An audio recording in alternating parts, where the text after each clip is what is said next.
morning, everybody. My name is Elisabetta Marino and I teach both English and American literature at the University of Rome Tor Vergata. I'm really happy to be here with you today to talk about the connection between women and literature perceived as an empowering tool. I'm going to focus on travel writing in the 19th century, and then I will focus on two writers, namely Mary Shelley, who is not just the author of Frankenstein or the Modern Prometheus, but she also wrote a travelogue entitled Rambles in Germany and Italy in 1840, 1842 and 1843 that she published in 1844, and Sophia Peabody, who is not just the wife of Nathaniel Hawthorne and the facilitator of his works. She was actually an accomplished painter and a formidable writer. In her life, she wrote more than 1,500 letters and 19 journals, and in 1869 she published a travelogue entitled Notes in England and Italy. But let's talk about travel literature first of all. As we all know, women were not supposed to publish their narratives. Selling their words was considered as a form of prostitution, and therefore they adopted pen names or the name of men. For example, George Eliot did it, or the Bronte sisters. But travel writing was different. They could forcefully invade the literary arena, and their daring violation of the doctrine of the separate spheres passed almost unnoticed because they were traveling to and then writing on feminized countries. Italy, for example, was normally portrayed as a beautiful woman in chains. But that happened also to Turkey, to the Ottoman Empire. The Ottoman Empire was also eroticized and exoticized. Or that happened to India as well, that was considered as a woman, Mother India, as a passive country. Therefore, they could use travel writing to become the authoritative voices of their own narration, to acquire both an individual and a literary voice. As we all know, Mary Shelley traveled to Italy in 1818 with her husband, but also in her later years she traveled again to Italy with her only surviving son, Percy Florence. In her travelogue, she obviously depicted the beautiful scenery, the enchanting cities, the incredible museums and art galleries, but traveling and writing on her experience granted her also the extraordinary opportunity to delve into the most unfeminine subject ever, or at least it was considered as such in those days: politics, the Italian political situation.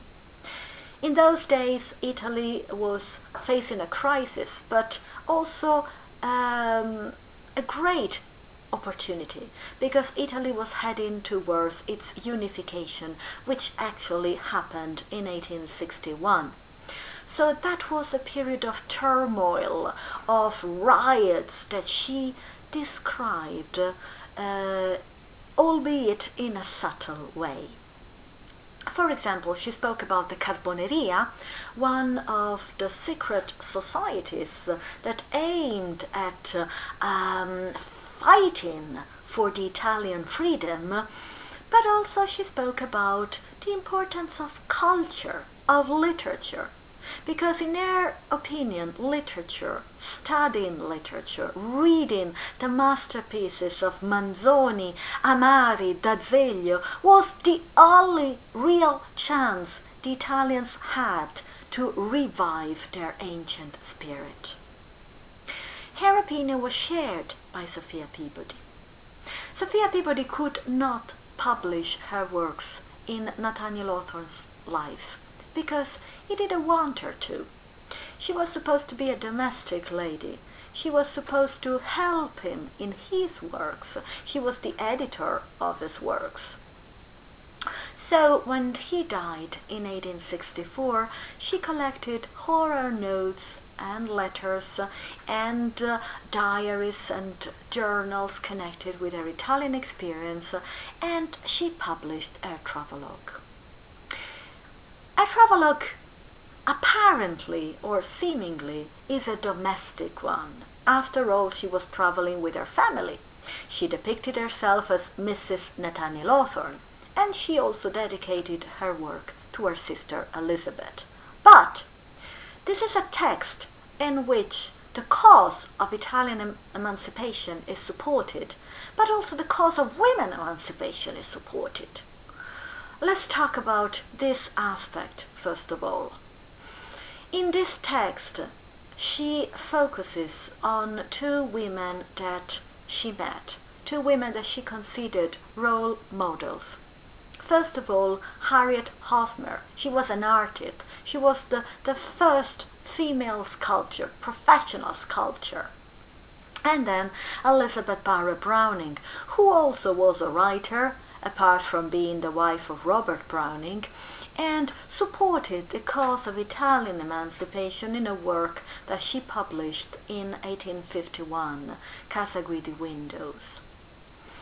But she also depicted works of art in a different way, under a different light, to highlight the biases against women. For example, The Fall of Adam and Eve by Domenichino portrays Eve as a truly dignified and responsible lady who points at the snake as the only real being responsible for the fall.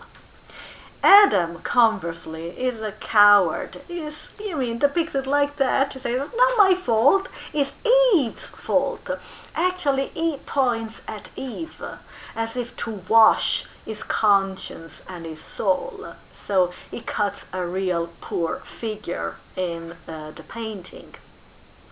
As far as the cause of the Italian emancipation is concerned, she also believes that art can be forcefully used to revive the spirit of ancient Italians. She laments the fact that Italian frescoes by Giotto and Giottino are falling apart, or even that have been whitewashed.